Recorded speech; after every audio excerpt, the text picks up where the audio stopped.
Nous saluons tous ceux et celles qui nous écoutent au travers des réseaux sociaux. Nous saluons le comité, l'administration de l'Église pour cette opportunité de vous parler ce matin. Nous saluons tous les membres, tous les ouvriers de CEP Zoé, le corps du diaconat, tous les responsables. Nous saluons également déjà et de manière anticipée tous les visiteurs et visiteuses qui sont avec nous ce matin. Sentez-vous chez vous et disposez votre cœur pour que le Seigneur puisse vous parler ce matin. Je bénis le Dieu des cieux parce qu'il nous a donné l'opportunité d'être ici ce matin et pour traiter avec vous au cours de ce mois, comme vous le savez, à travers les différents programmes de l'Église, une thématique combien fondamentale, importante dans la vie de tous les chrétiens, dans la vie de tous les croyants. Ce mois d'avril, nous traitons la question de la prière fervente les vendredis et les dimanches nous traitons la question de la prière et aussi du jeûne. Et nous allons voir aussi, lorsque nous disons jeûne, nous disons prière, il y a aussi l'exaucement. Donc je suis porté à vous parler ce matin de l'exaucement au nom de Jésus. Amen. Et si Dieu disait non? Et si Dieu disait non? Mes frères et sœurs, l'un des plus grands sujets de joie que nous avons, c'est de savoir que nos prières sont entendues. Que l'Éternel, il voit nos situations, il entend nos cris et il est prêt à agir. Et je me rappelle de Moïse dans sa relation avec Dieu. Quand Dieu a appelé Moïse, il a dit 4 choses à Moïse. Il a dit, j'ai vu la souffrance de mon peuple en Égypte. J'ai entendu ses cris. Je connais sa souffrance et je suis descendu pour délivrer mon peuple. Et c'est ce que nous venons de chanter. Il est notre délivrance. Mes frères et sœurs, je ne sais pas si vous suivez les programmes de l'Église, les vendredis, les dimanches. Le premier vendredi du mois, Pasteur Angela nous avait parlé sur les dimensions de la prière. Elle a dit d'abord, il faut demander, ensuite il faut chercher, ensuite il faut frapper. Et elle a vu aussi d'autres dimensions de la prière où l'on supplie Dieu. On est dans les supplications. Et après, on a vu aussi que certaines fois, nous sommes portés à faire des actions de grâce, même avant d'être délivrés. Même avant d'être délivrés de la situation dans laquelle nous nous trouvons. Et je comprends le prophète Jonas qui était dans les profondeurs de la mer, à l'intérieur d'un poisson. Donc il n'y avait aucune possibilité pour Jonas de s'en sortir. Mais vous savez ce que Jonas dit en Jonas chapitre 2? Il dit, je vais offrir des actions de grâce à Dieu. C'est-à-dire, il avait la foi qu'il allait s'en sortir. Parce qu'il sait que même s'il est dans les profondeurs des océans, il y a un Dieu qui écoute et qui voit et qui est prêt à l'exaucer. Plusieurs dimensions de prière. Et vendredi, l'apôtre Adli a appuyé sur le fait que nous avons besoin de chercher Dieu. Nous avons besoin de frapper. Et le vendredi d'avant, il avait insisté sur la prière persévérante. Donc mes frères et sœurs, la Bible nous fait ce devoir de prier et de chercher la présence de Dieu. Dieu a exaucé Agar. Rebecca était stérile, Dieu l'a exaucée. Dieu a exaucé Rachel. Dieu a exaucé Manoach. Dieu a exaucé Daniel. Dieu a exaucé Jésus.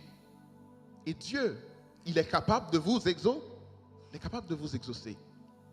Il y a 3 manières que Dieu répond aux prières.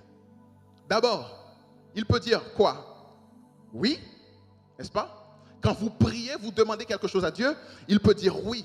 Et généralement, lorsque quelqu'un passe devant pour témoigner la grandeur de Dieu, c'est une réponse positive que cette personne a reçue.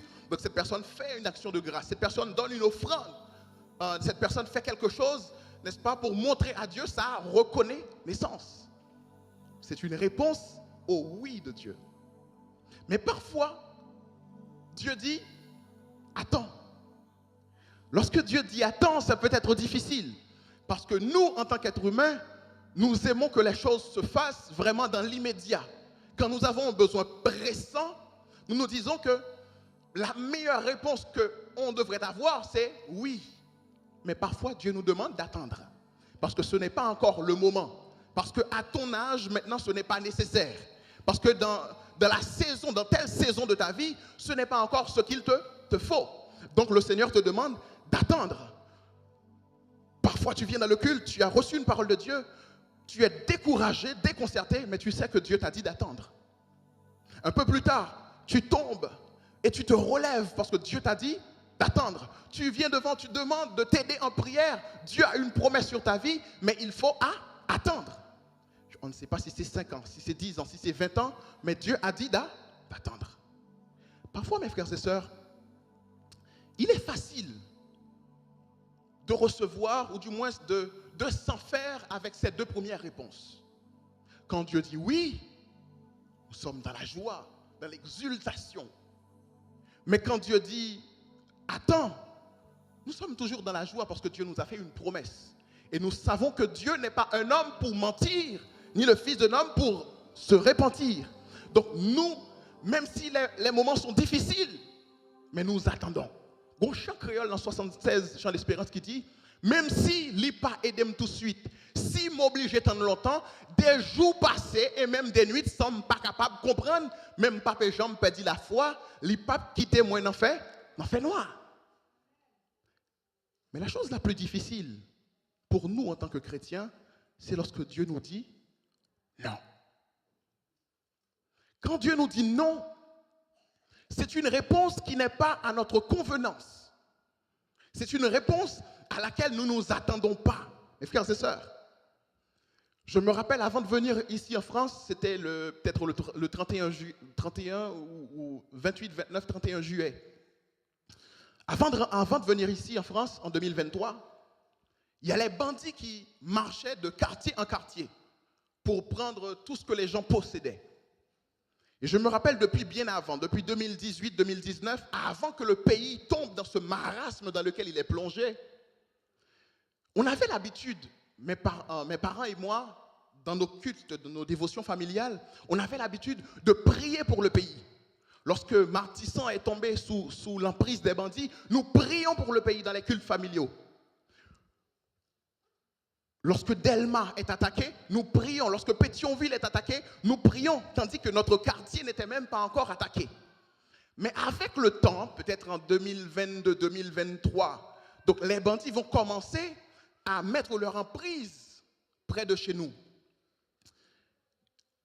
Mon père et moi, ma mère, ma soeur et tous ceux qui habitaient à la maison, on priait instamment de manière à ce que Dieu puisse dire quelque chose dans cette situation.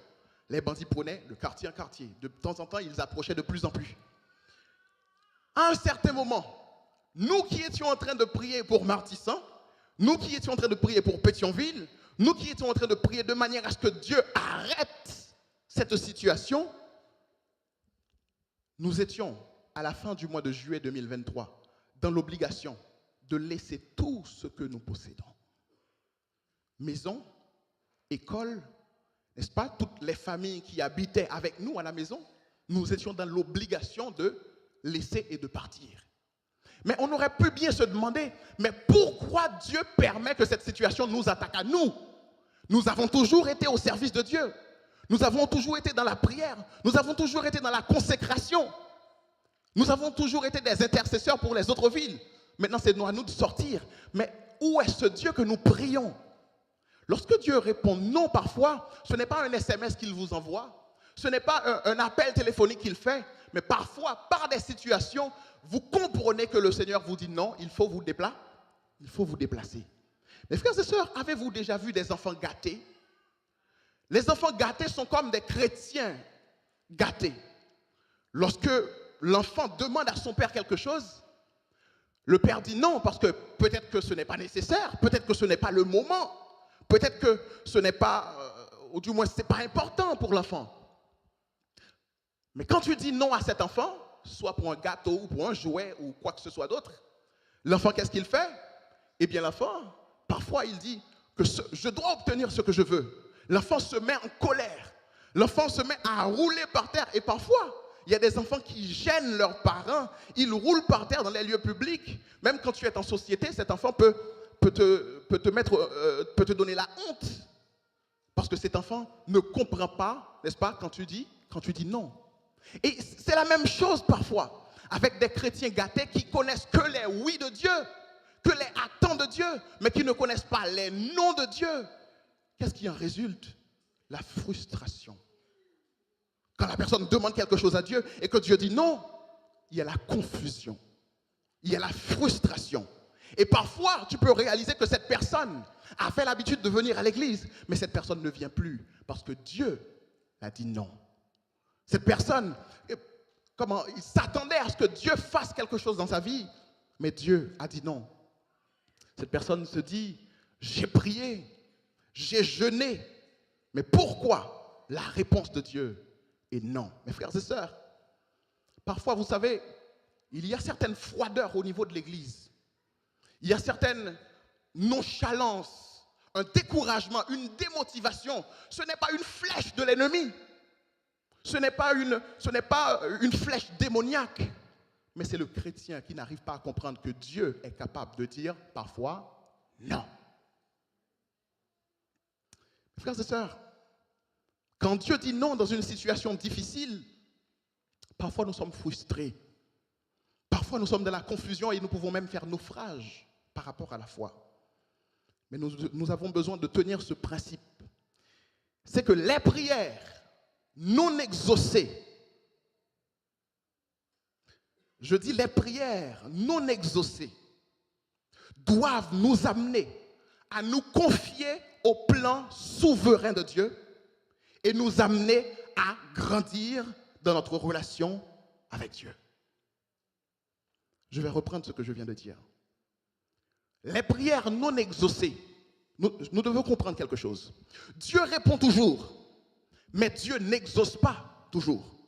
Lorsque tu pries, tu jeûnes, tu cherches la présence de Dieu, tu cherches une réponse, Dieu va inévitablement te répondre parce qu'il a dit, si vous demandez, il va donner.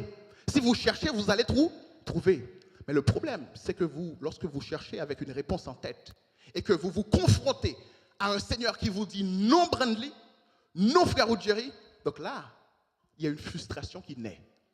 Mais cependant, je veux que vous compreniez que les prières non exaucées doivent nous amener à nous confier au plan de Dieu et contribuer à notre croissance dans notre relation avec Dieu. Je dis en créole. Des fois, les bons dieux pas disent oui.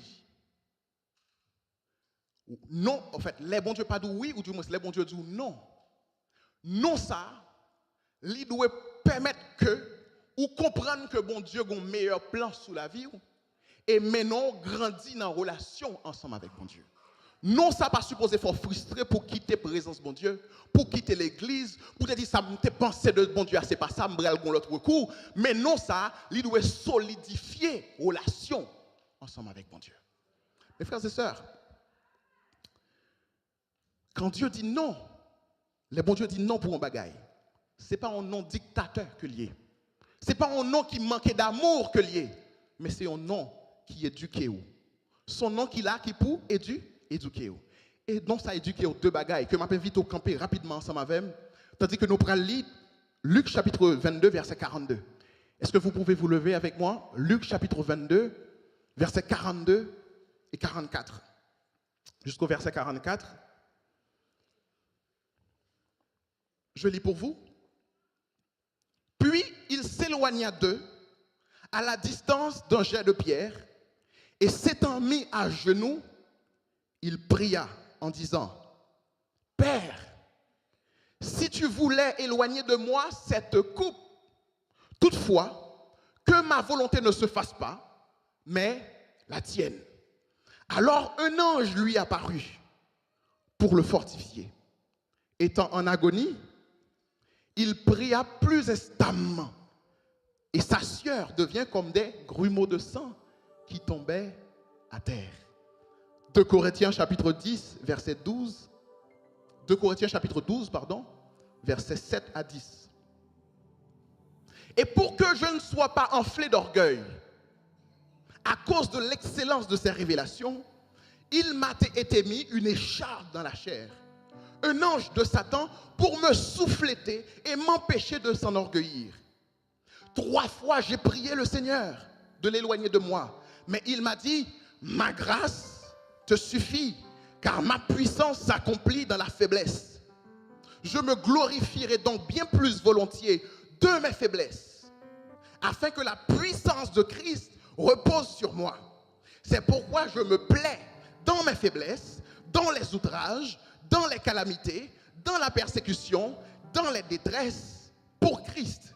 Car quand je suis faible, c'est alors que je suis fort. Acclamez la parole de Dieu. Rassoyez-vous.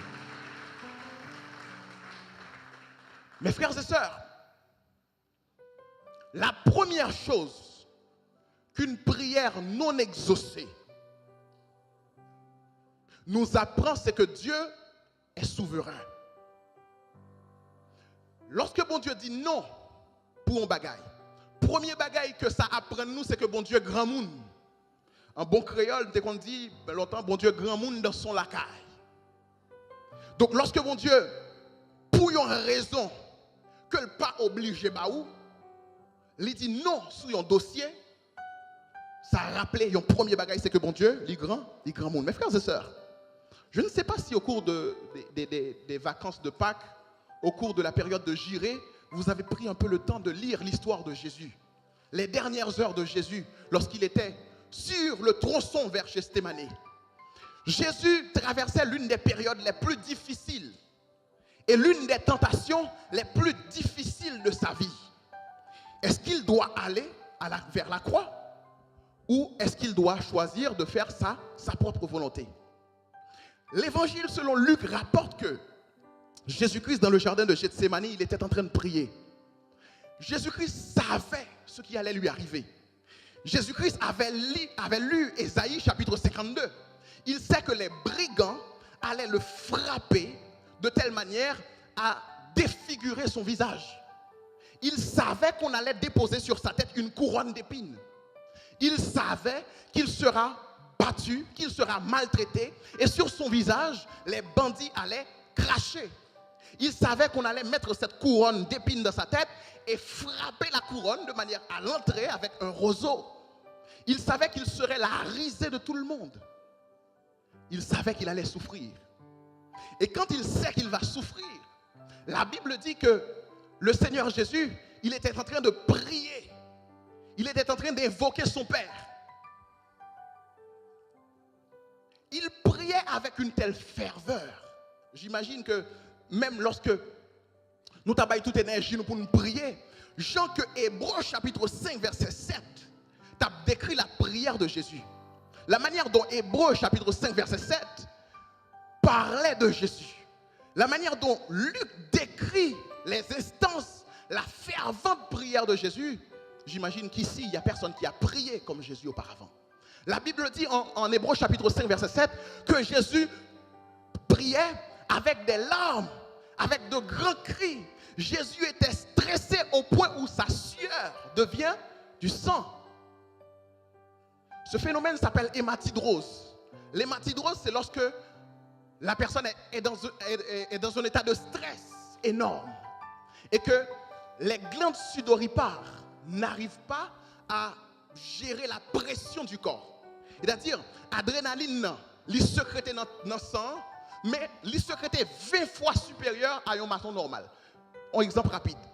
L'entendons bribal. Quand vous entendez un coup de feu, ce qui arrive, c'est que parfois, vous avez des palpitations cardiaques, n'est-ce pas? Donc, ou du moins, les gens qui pêchent là, des boutons dont chien jappé, parfois, cœur qui a sauté. Et quand tu as cette palpitation, le corps réagit de manière à donner un surplus d'énergie à l'ensemble du corps. Voilà pourquoi quand tu es stressé, tu es capable de faire des choses que même toi, tu ne pensais que tu ne pouvais pas faire. C'est parce qu'il y a de l'adrénaline qui est sécrétée. Dans le cas de Jésus, il était tellement stressé, il était tellement agonisant, il était tellement en détresse que son adrénaline a sécrété de manière, a sécrété en surproduction. Et la surproduction a fait circuler le sang dans tout le corps, mais de manière intense. Face à la pression du sang, les petits vaisseaux n'arrivent pas à tenir la concentration du sang, donc ils ont explosé. Donc c'est pourquoi la Bible, l'évangile selon Luc rapporte que Jésus a sué son sang. Il était à la dernière heure de sa vie. Il savait sa souffrance. Mes frères et sœurs, la Bible dit que Jésus priait instamment. Est-ce que déjà vous avez vu des gens qui traversent quelque chose d'extrêmement difficile et qui se mettent à prier, mais cette personne prie tellement, cette personne se jette par terre, cette personne crie dans le temple, et vous dites certainement, la manière dont cette personne est en train de prier, certainement Dieu va exaucer cette personne, parce que les cris sont intenses, les cris sont déchirants, les pleurs sont énormes. Jésus demandait une seule chose à Dieu, c'est de l'éloigner de la coupe, la souffrance qu'il devait endurer. Mes frères et sœurs, vous savez, à la requête de Jésus, Dieu n'a pas donné une réponse favorable. C'est comme si le secrétariat du ciel a dit, nous ne pouvons pas donner suite favorable à votre demande. Donc il a fallu que Jésus passe par ce chemin. Parce que, étant soumis à la volonté de Dieu, Jésus devait se conformer au plan souverain de Dieu. Mes frères et sœurs, Dieu a trois manières de répondre.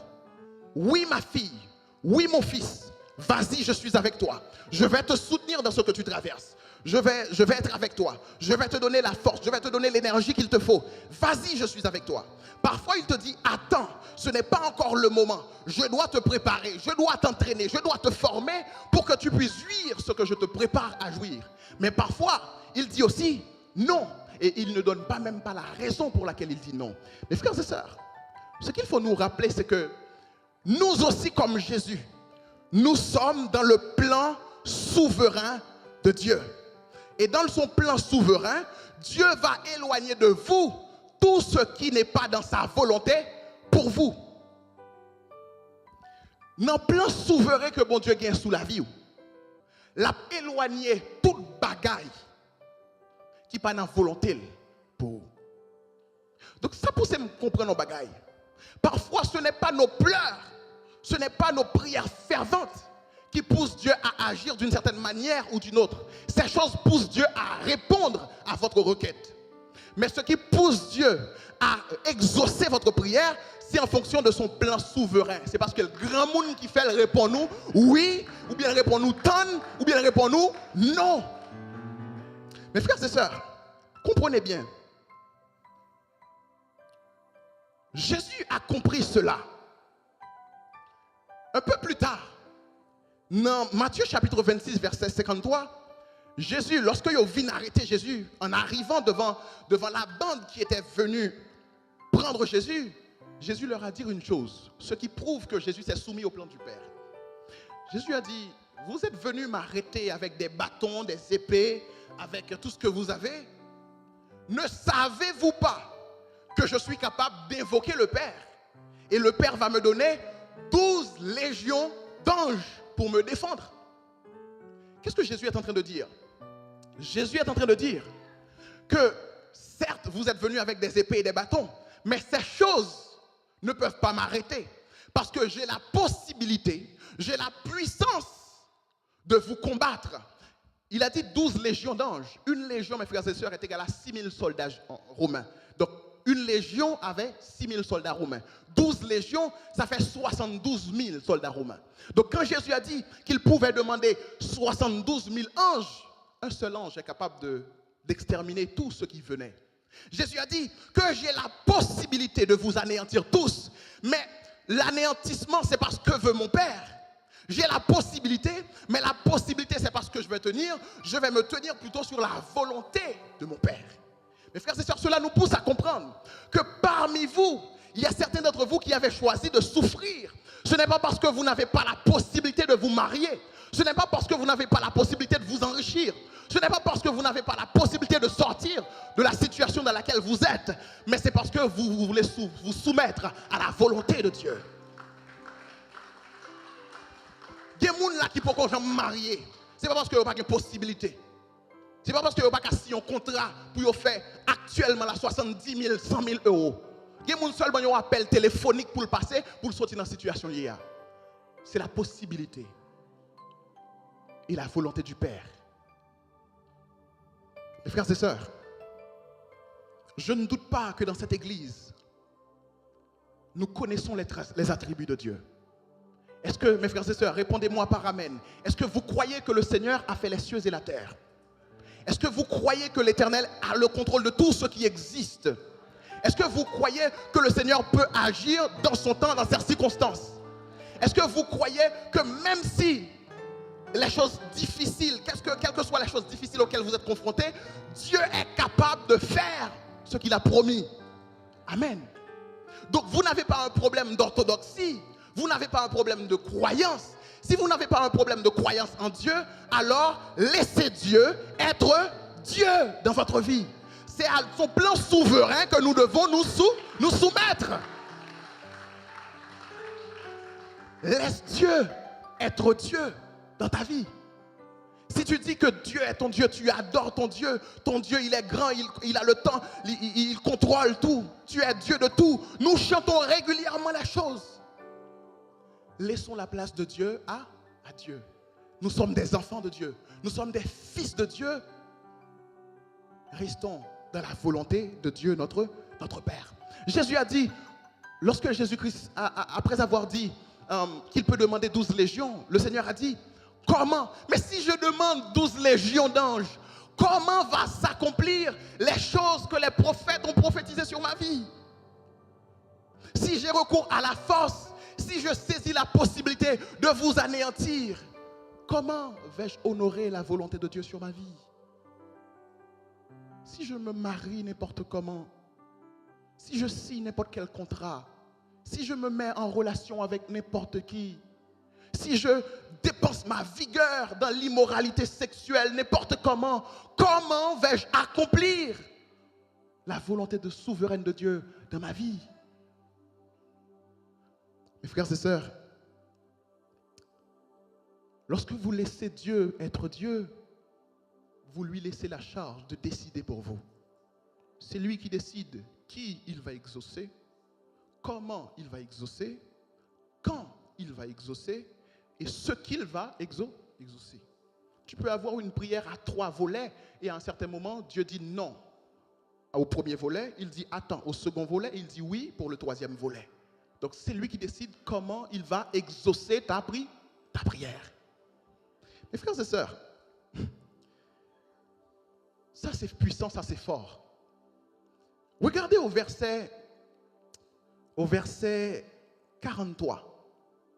Quand les choses sont difficiles et que vous ne comprenez pas pourquoi Dieu vous dit non à une certaine chose, regardez ce que le Seigneur va faire. Un ange apparut pour faire quoi? Pour le fortifier. Verset 43. Face à la souveraineté de Dieu, mes frères, nous ne comprenons pas pourquoi. Nous sommes dans une circonstance, dans une situation difficile. Nous avons besoin d'être secourus à l'instant. 1 heure plus tard, vous allez rater cette opportunité. 3 jours plus tard, 3 mois plus tard, le docteur dit c'est fini, c'est complètement fini. Donc on lui donne que 2-3 semaines à vivre. Et que Dieu, apparemment, Dieu ne vous répond même pas. La Bible dit que face à la requête de Jésus, le Seigneur a fait une chose. Dieu a fait une chose, il a envoyé un ange qui est apparu dans le ciel pour le fortifier. Cela veut dire quoi, mes frères et sœurs? Parfois, nous n'avons pas besoin de comprendre ce que Dieu est en train de faire. Nous n'avons pas besoin de comprendre les raisons de Dieu, mais nous avons besoin d'être fortifiés pour accepter la volonté souveraine de Dieu. Nous avons besoin d'être fortifiés. Voilà pourquoi la prière de ce matin, j'ai aimé la manière dont le Saint-Esprit a conduit le culte de ce matin. Fortifie-toi. De nombreux chants de force ont été chantés ce matin. Il parle aux flots en démence. Tu n'as pas besoin de comprendre maintenant pourquoi. Puis devant ou à comprendre pour qui, mais qu'on y a, mettez garçon sous, mettez fille sous, fortifie-toi, reste dans la volonté souveraine de Dieu. Le Seigneur répond à sa souveraineté par la fortification. Vous avez besoin d'être fortifié. Et ce n'est pas la première fois que nous voyons cette question de fortification, cette action où Dieu fortifie ses enfants. Vous vous rappelez de Job? Dans Job chapitre, en fait tout le livre, Job se trouvait dans une situation extrêmement difficile. Job ne savait pas quoi faire. Ses amis ont dit, Job, certainement, si tu traverses ces moments difficiles, c'est parce que tu as péché. Si tu traverses ces moments difficiles, c'est parce que, voilà, tu as désobéi à Dieu. Il n'y a aucun juste sur la terre qui peut traverser ce que tu es en train de traverser si il n'a pas péché contre Dieu. Mais Job n'avait pas péché. Et Job était en train de dire à Dieu, pourquoi ces choses m'ont arrivé? Job a maudit le jour de sa naissance. Job a dit, me voici, je suis comme n'importe quoi, n'importe qui. Autrefois, j'étais un tel. Aujourd'hui, je suis sur la cendre, je n'ai rien. Job est en train de parler et de se plaindre. Au chapitre 38, lorsque Dieu a pris la parole, la première chose que Dieu a dit à Job, il dit, Sains-toi comme un homme. Je vais te questionner et tu vas me répondre. Donc, le Seigneur n'a pas dit à Job, pourquoi tu es en train de souffrir? Voici les raisons de ta souffrance. Il dit non, fortifie-toi, je veux te parler. Mes frères et sœurs, c'est la même chose qui s'est passée avec Gédéon. Gédéon est en train de battre du froment, il est en train de se préparer parce que le pays d'Israël traversait un moment difficile. Gédéon se posait des questions. Pour qui ça y arrivé? Si parents mioté qu'on a dit, bon Dieu est grand, bon Dieu fait traverser le désert à pied sec, bon Dieu chavire Jéricho devant yo, bon Dieu ouvre porte pour yo. Pour qui ça jodi a là, yon vieux petit pays tant que Madianite a tout pisé Israël. Pourquoi toutes ces choses nous sont arrivées si l'Éternel est avec nous? Nous n'avons pas des questions différentes. Peut-être qu'il y a beaucoup d'entre vous qui vous posez la même question que Job. Si bon Dieu vrai, pour qui ça m'a samia? Si bon Dieu est capable vrai, pour qui ça m'a souffri, j'en m'a souffrir? Si bon Dieu est capable vrai, pour qui ça maladie a commencé, il commence à montrer un signe que l'a fini, après ça il tourne encore. Si bon Dieu est capable vrai, pour qui ça il pas qu'à faire un tel tourner, madame moi tourner, mari me tourner, vient joindre moi. M'a prié ça que 4 ans, 5 ans, 6 ans. Mes frères et sœurs, Gédéon avait cette même question. Mais le Seigneur a dit à Gédéon une seule chose. L'Éternel est avec toi, vaillant héros, va avec la force que tu as. Face au plan souverain de Dieu, tu as besoin d'être fortifié. Fortifie-toi ce matin. Regarde ton voisin, dit fortifie-toi ce matin. Fortifie-toi pour accepter le plan de Dieu sur ta vie. Hein, ça passe par des tunnels, ça passe par des moments difficiles, mais fortifie-toi. Amen. Mes frères et sœurs, parfois ce n'est pas un manque de foi. Parfois tu dois passer par cette étape. Dieu veut que tu passes par là. Dieu veut que tu passes par là. Tu as beaucoup prié. Non, ce n'est pas un problème de prière que tu as, peut-être. Et que le Seigneur convainc la personne avec qui je suis en train de parler. Parfois, c'est un manque de prière. L'apôtre Ladley a dit vendredi. Parfois, c'est un manque de prière. C'est un problème de requête. Parfois, Dieu n'exauce pas parce que vous avez un problème de requête. Ou sur TikTok, ou sur statut intel. Ouais, j'en étais là bien passé. Ou allez, liste prière 1, 2, 3. Je veux ça, machine ça. Non, Dieu ne prête pas attention à ces choses-là. Quand tu es caprice, te pousse à créer des requêtes comme ça. Dieu a un plan sur ta vie. Et c'est ce plan qui va s'accomplir. Et ce n'est pas un plan de malheur. La Bible dit que c'est un plan de paix et non de malheur. Mes frères et sœurs, quand est-ce que Dieu a cessé d'être Dieu dans votre vie? Malgré Dieu n'a pas répondu à la requête de Jésus, mais Dieu n'a pas cessé d'être Dieu dans la vie de Jésus. Il s'est soumis à Dieu. Mes frères et sœurs, nous avons besoin de faire la même chose. Ce n'est pas ce que vous traversez. Tu penses que tu mérites ce travail plus que quiconque. Tu penses que tu mérites ce job plus que quiconque. Tu penses que tu mérites ce mariage plus que quiconque. Mais attends-toi au plan de Dieu. Il a un plan souverain sur ta vie. Et c'est ce plan qui va s'accomplir. Fortifie-toi par ses paroles. Amen. Regarde ton voisin, dis fortifie-toi ce matin. Fortifie-toi. Amen. Le premier principe que nous venons de voir, c'est que les prières non exaucées rappellent que Dieu est souverain. Les bons dieux disent non pour un dossier, ça rappelait que bon Dieu grand monde dans son lacaille. Il fait ce qu'il veut, comme il veut, il fait circonstances contribuer à votre bien. Amen. Si le premier principe c'est par rapport à Dieu, le deuxième principe c'est par rapport à nous. Les prières non exaucées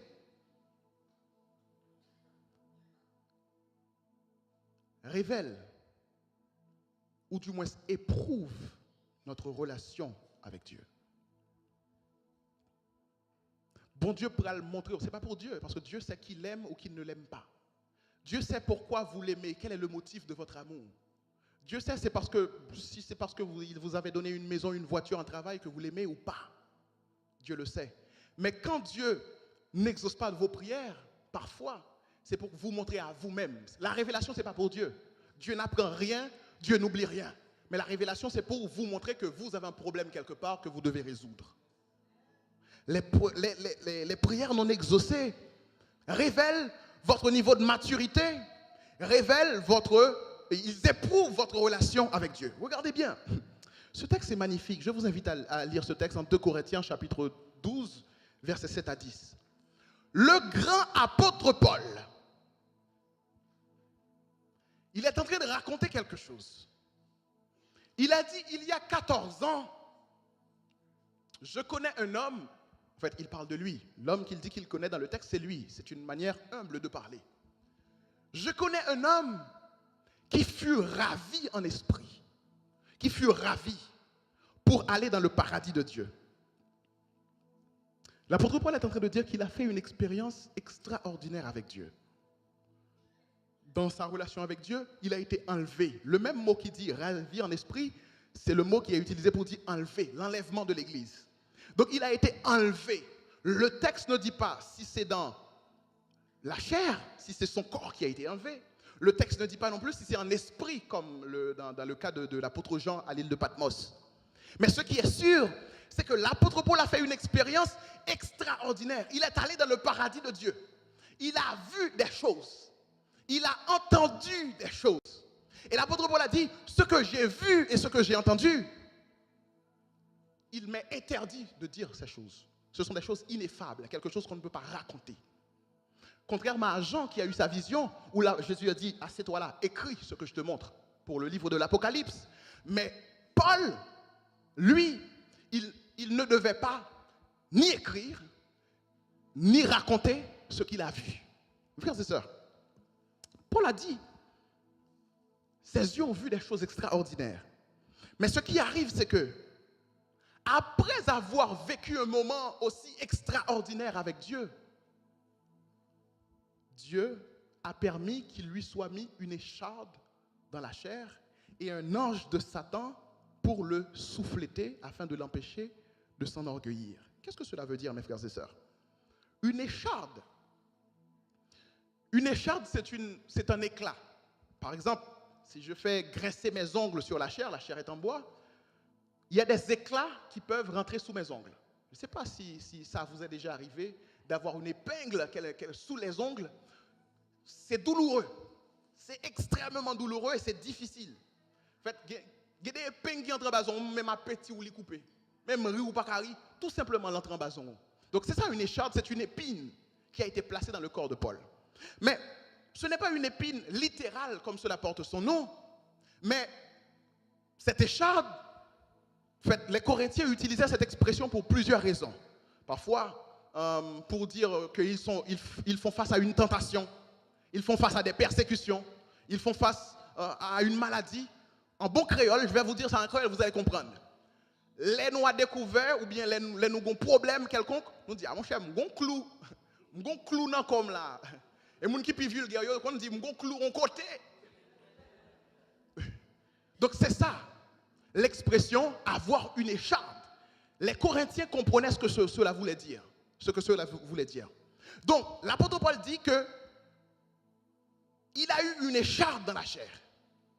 Et cette écharpe, c'est apparemment en réalité une maladie que l'apôtre Paul avait. Donc ce n'était pas une tentation, forcément une tentation, mais c'était surtout une maladie parce qu'il y a plusieurs textes, par exemple en Galates chapitre 4 verset 13, l'apôtre Paul parle d'une maladie physique, une maladie dans sa chair.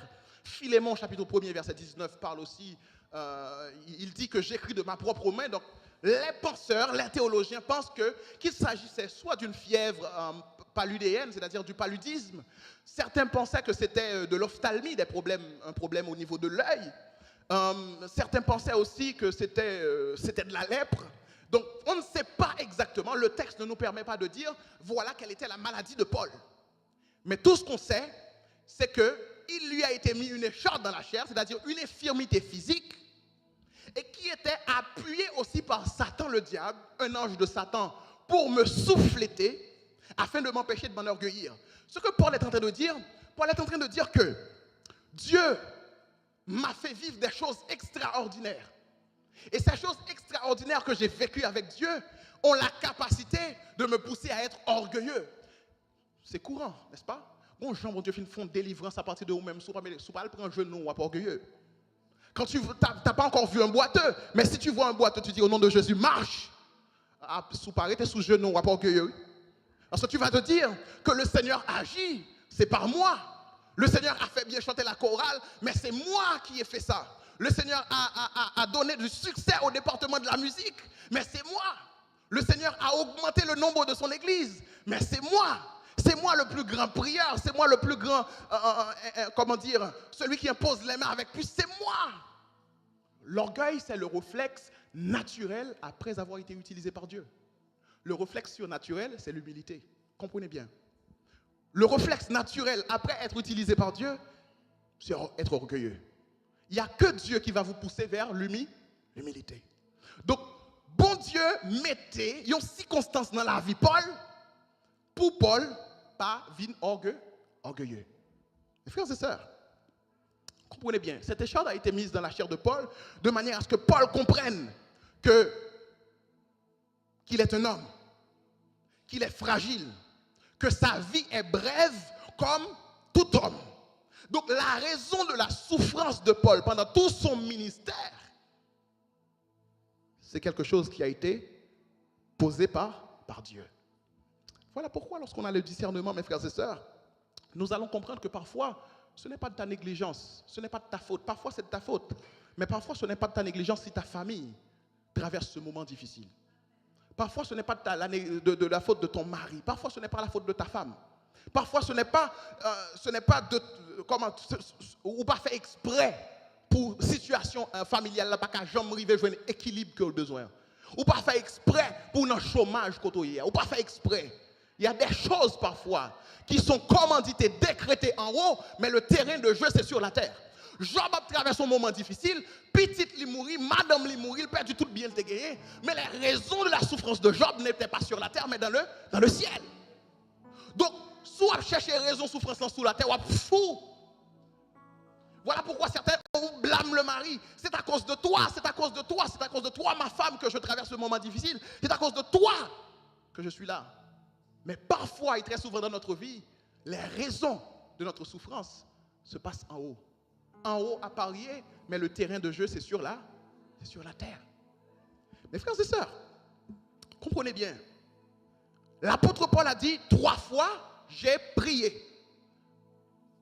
C'est l'apôtre Paul qui parle. C'est un homme qui sait prier. D'ailleurs, l'apôtre Paul semblerait, il avait beaucoup de dons. Il avait presque tous les dons. Évangéliste, il parlait en langue. Il était un homme extrêmement, si je peux prêter ce langage pour lui, spirituel. Mais il a dit qu'il a prié 3 fois. Je ne sais pas si c'est en langue ou n'importe comment, mais le Seigneur l'a dit, une chose, ma grâce te suffit. Ma grâce te suffit. Et c'est là où, mes frères et sœurs, votre relation avec Dieu est éprouvée. C'est là où votre niveau de maturité chrétienne est éprouvé. Que devient votre relation avec Dieu quand Dieu vous dit non? Que devient votre relation avec Dieu quand Dieu vous dit non? je vais utiliser un langage que vous comprenez. Vous êtes une femme de prière constante, toujours au niveau du diaconat, toujours à l'heure pour l'évangélisation, toujours à l'heure pour le ministère, toujours à l'heure pour la batterie, pour le piano, toujours à l'heure pour la table de mixage. Mais il arrive un moment où vous avez réellement besoin de Dieu. Mais il ne répond pas. Ou du moins, s'il vous fait comprendre que sa réponse, c'est non. Vous êtes responsable d'un groupe de prière. Vous priez pour les autres, pour la situation économique des autres. Et le frère, il est venu, tu as prié pour lui. Il est débloqué. Il commence sa vie. Il a trouvé sa stabilité économique. Il fait des dons à l'église. C'est-à-dire que toi, qui as été le porteur de grâce, ta situation économique n'a pas changé. Que devient ta relation avec Dieu à ce moment-là? Tu as prié pour une jeune fille. Elle n'était même pas encore mariée. Maintenant, elle est mariée. Elle a des enfants. Ses enfants ont été malades. Tu as prié pour ses enfants. Et ses enfants ont commencé à grandir, 2 ans, 3 ans. Tu as prié, son enfant est rentré à l'école. Donc tu as vu l'élan de la grâce de Dieu. Dieu t'a utilisé pour bénir une famille. Mais toi, lorsque tu auras ton premier enfant, tu perds cet enfant dans un accouchement. Que devient ta relation avec Dieu? Quand tu perds ton père, quand tu perds ta mère, quand tu perds ce que tu as le plus cher, que devient ta relation avec Dieu? Tu as prié pour le diplôme, tu as prié, tu as travaillé toi aussi. Tu pries pour le diplôme du frère. Je sais que dans cette église, vous avez beaucoup prié pour moi, pour mon diplôme. Mais le Seigneur, il a fait grâce. Il m'a donné ce diplôme. Vous qui étiez sur vos genoux, vous qui étiez en prière, les mères, quelle est votre relation avec Dieu lorsque vous voyez que même votre fils n'arrive pas à intégrer une université? Tandis que Dieu a été, vous avez été la personne que Dieu a utilisée pour bénir frère Brandley, pour bénir frère Widmark, pour bénir frère Guy, pour bénir l'église. Que devient votre relation avec Dieu quand Dieu vous dit non? Mes frères et sœurs, est-ce que Dieu aura toujours votre cœur? Est-ce que Dieu aura toujours votre énergie, cet engouement que vous avez aujourd'hui? Est-ce que Dieu aura toujours ça quand il vous dit non? Est-ce que Dieu aura toujours votre voix pour chanter pour lui, même quand vous traversez les moments difficiles? Est-ce que Dieu aura toujours votre argent, même si vous avez utilisé la majeure partie de votre argent pour bénir l'œuvre de Dieu, pour les dons au niveau de l'église, pour céramique, pour tout ce que nous avons comme projet? Et malgré cela, à un certain moment, le business, il fait faillite. Est-ce que Dieu aura toujours votre cœur? Frères et sœurs, j'ai réalisé que parfois, il y a certaines apostasies. Je finis. Parfois, il y a certaines apostasies. Apostasie, c'est là où on a abandonné la foi. Une série de apostasies qui fait, c'est parce que on a levé dans un mauvais milieu. On a levé dans un mauvais quartier. Il n'y a pas jamais entendu des paroles bon Dieu, il n'y a pas jamais joué dans occasion pour les gens qui présentent le bon Dieu. Les gens n'ont pas la foi. C'est dans le cas, les gens n'ont pas la foi du tout. Mais il y a des gens aussi, quand on ferait l'église, peut-être au niveau de l'église, cette personne a laissé l'église. En laissant l'église, cette personne tombe dans un mauvais milieu, un mauvais environnement. Et à partir de ce moment-là, les influences extérieures ont corrompu cette personne. Cette personne a abandonné la foi. Mais il y a certaines apostasies qui naissent. C'est à suite d'une réponse de non de la part de Dieu. Il y a des gens qui ont abandonné la foi, c'est parce que bon Dieu t'a dit non, ils ont foi. Qu'est-ce qui s'est passé? Si Dieu ne veut pas, je vais voir les féticheurs. Si Dieu ne veut pas, je vais signer ce contrat qui n'est pas dans sa volonté. Si Dieu ne veut pas, je vais faire telle ou telle chose. Parce que de toute façon, s'il dit non, ça ne sert à rien que je reste dans le temple. Ça ne sert à rien que je sois au service de Dieu. Ça ne sert à rien. J'abandonne Dieu, je pars, je vais chercher recours ailleurs. Il y a certaines apostasies. Il y a des gens que vous voyez qui ne sont plus à l'église aujourd'hui. Ce n'est pas forcément une flèche. Non, son bagage que ne pas comprendre. Il ne pas comprendre la souveraineté de Dieu. Il ne pas comprendre que même s'il a traversé des moments difficiles, bon Dieu a un plan souverain sur la ville, et il ne pas attendre que le plan ça accompli. Donc il est obligé de partir, d'aller. Mes frères et sœurs, pour finir, l'apôtre Paul a dit, C'est vrai, je suis l'apôtre Paul. J'ai fait combien de voyages missionnaires? Je sais prier, je sais guérir les malades. Mon mouchoir, ou du moins tout ce que j'ai, est capable de guérir les gens. Mais lorsque j'ai prié 3 fois et que le Seigneur m'a dit non, ma grâce te suffit. Au verset 10, il a dit, je me plais. Je me plais dans ma faiblesse. Je me plais dans mes calamités. Vous savez ce que ça veut dire, se plaire? C'est-à-dire, trouver sa joie. C'est-à-dire, même si Dieu ne me répond pas, cela ne va pas ôter ma joie. Cela ne va pas faire de moi un fils qui n'est pas aimé de Dieu. Cela ne va pas faire de moi quelqu'un que Dieu n'apprécie pas, n'aime pas. Quand Dieu me dit non, ce n'est pas un nom de dictateur, ou du moins ce n'est pas un manque d'amour, mais c'est parce que Dieu sait ce qu'il a comme projet sur ma vie. Donc je me plais. Il me répond ou il ne me répond pas. J'ai la joie, j'ai la paix dans la souffrance, dans les calamités, dans les détresses. L'apôtre Paul dit, j'ai la joie parce que je suis avec Christ. L'important pour moi, ce n'est pas que je sois parfait, mais c'est que je sois dépendant de ma relation avec Dieu. Frères et sœurs, c'est un message assez compliqué. Mais le Seigneur a dit à Paul, ma grâce te suffit. Je pense que c'est la parole qui vous est adressée aussi ce matin. Que le Saint-Esprit vous localise. Peut-être que ce n'est pas pour tout le monde, mais que le Saint-Esprit vous localise. La personne à qui cette parole est destinée. Tu te plains pour quelque chose. Tu te plains pour la guérison. Tu te plains pour un retour. Tu te plains pour un contrat. Tu te plains pour un travail. Tu te plains pour quelque chose. Et cette chose empoisonne ta relation avec Dieu. Cependant, le Seigneur te dit que sa grâce te suffit. Il te donne suffisamment de grâce pour te lever chaque jour et aller au travail. Il te donne suffisamment de grâce pour investir dans son œuvre. Il te donne suffisamment de grâce pour donner à quelqu'un qui est dans le besoin. Tu n'as peut-être pas les richesses du monde, mais tu manges à ta faim. Et des fois, on va même côté manger à sauter. Mais bon Dieu fait grâce dans la vie. Regarde quelqu'un dire, ta grâce de Dieu te suffit. La grâce de Dieu est suffisante pour son église. Oh, que Dieu nous donne une église qui ne va pas plaindre pour n'importe quel détail dans la ville, mais qui comprenne que bon Dieu a un plan souverain sous la ville et que plan ça, vent, marée, de l'eau monter, de l'eau descendre, mais bon Dieu n'a pas accompli plan ça quand même. Pour bon Dieu, pour nous arriver dans une relation avec bon Dieu, ou nous dit bon Dieu, ou dans mon yo, mais on pas intéressé. Tes mains ne m'intéressent pas. Ta voiture, ce que tu me donnes ne m'intéresse pas. C'est toi que j'ai besoin.